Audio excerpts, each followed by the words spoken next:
Selamat pagi, Amanginang. Kita akan mendengarkan firman Tuhan yang menyapa kita pada pagi hari ini. Tertulis dalam kitab Wahyu pasal 11 ayat yang ke-15 yang berbunyi demikian. Lalu malaikat yang ketujuh meniup sangkakalanya dan terdengarlah suara-suara nyaring di dalam surga, katanya, pemerintahan atas dunia dipegang oleh Tuhan kita dan Dia yang diurapinya. Dan ia akan memerintah sebagai raja sampai selama-lamanya.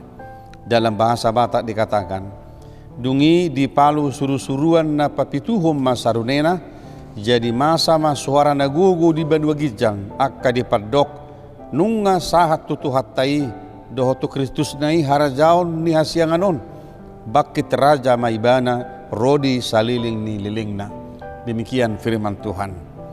Bapak Ibu jemaat yang dikasihi Tuhan Yesus Kristus, ada beberapa kata di dalam kitab Wahyu yang menjadi perhatian kita.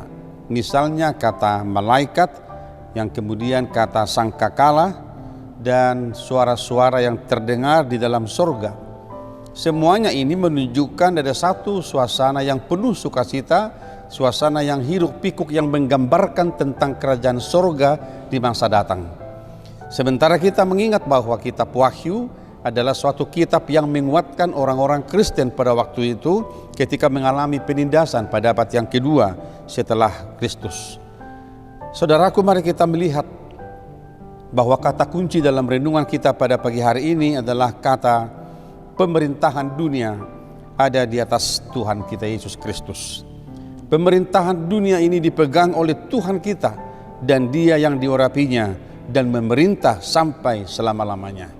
Saudaraku, ini meyakinkan orang-orang Kristen pada zaman itu bahwa betapapun penderitaan itu sangat hebat pada masa Kaisar Romawi itu, tetapi firman Tuhan berkata bahwa Tuhan berdaulat, menguasai dan pemimpin kehidupan kita, bukan hanya sekarang tetapi sampai pada kehidupan selama-lamanya.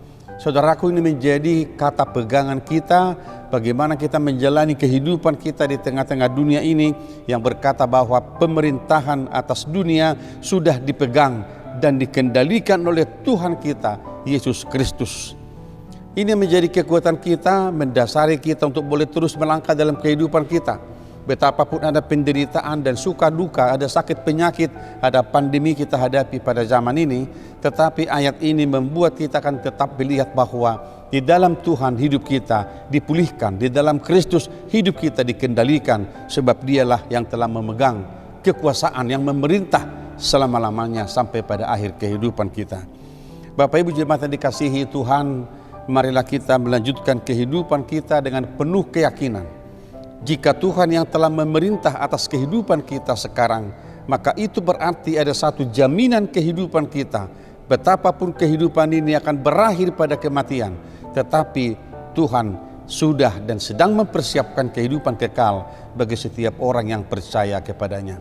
Saudaraku, mari kita teruskan kehidupan kita hari ini, melakukan pekerjaan-pekerjaan yang baik di hadapan Tuhan, dan kita berdoa saudara-saudara, semoga apa yang kita kerjakan hari ini menjadi kesaksian kita di hadapan Tuhan. Dan saudaraku dikasihi Tuhan, jangan lupa di masa pandemi ini kita masih harus terus menjaga kesehatan kita dengan terus memakai masker, mencuci tangan dan menjauh kerumunan supaya kita boleh tetap hidup sehat di masa pandemi ini. Tuhan memberkati kita semua. Marilah kita berdoa. Terima kasih Bapa di sorga, di dalam Kristus Engkau telah datang menyatakan kuasa-Mu bahwa Engkaulah yang memegang dan mengendalikan dunia dengan segala isinya. Kami menyerahkan kehidupan kami ke tangan pimpinan Tuhan, ke dalam kuasa-Mu, dan biarlah kami boleh bekerja dengan hari ini dengan baik supaya nama Tuhan dipermuliakan lewat pekerjaan kami. Kami berdoa di dalam nama Tuhan Yesus Kristus Tuhan kami. Anugerah dari Tuhan kita Yesus Kristus, kasih setia dari Allah Bapa, dan persekutuan dengan Roh Kudus menyertai dan memberkati saudara-saudara hari ini sampai selama-lamanya. Amin.